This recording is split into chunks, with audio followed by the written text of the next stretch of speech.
We have 1,360, sometimes we like to call them,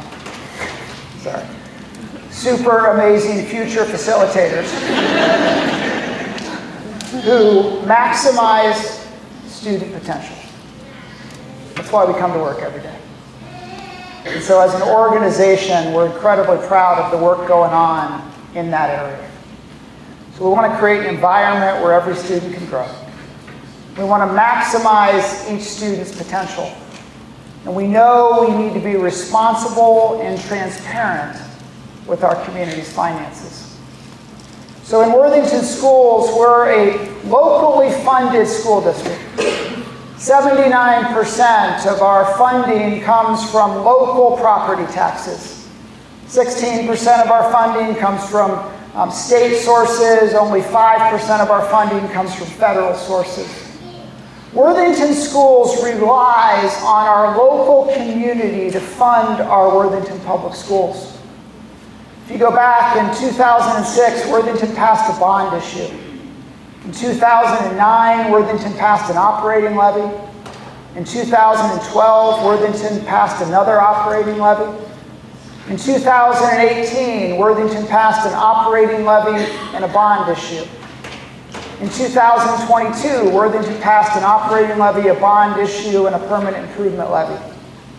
The way that funding works in the state of Ohio for suburban school districts is suburban school districts are going to have to always come back to their voters because we're primarily a locally funded organization.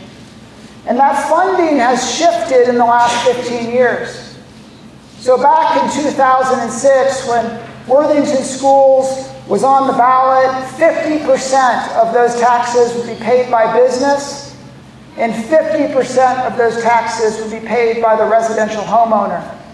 Today, in 2022, because of state policy shifts and taxation shifts in the state of Ohio, business is paying 36.4% of those taxes, and the residential homeowner is paying 63.4%.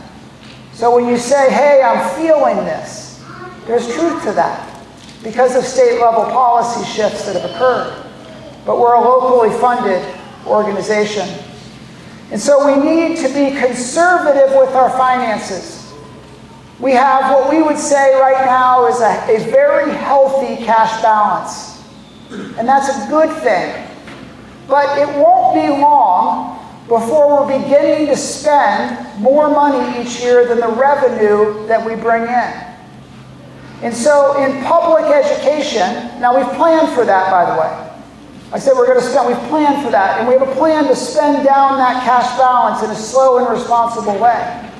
But what we know is there are more needs and more wants in public education than we're ever going to actually be able to fund. And so it's critical that we don't spend our way into a trouble situation. We need to be responsible and transparent with those community finances. And so as a school district, when we were on the ballot in 2022, we tried to be very honest. We said, just like I shared with you that progression, we're going to have to come back to our voters. But we promised that we wouldn't be back to our voters before 2026. And we absolutely will meet that promise.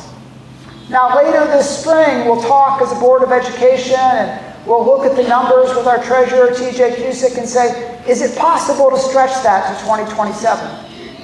Is it possible to stretch that to 2028 before we come back?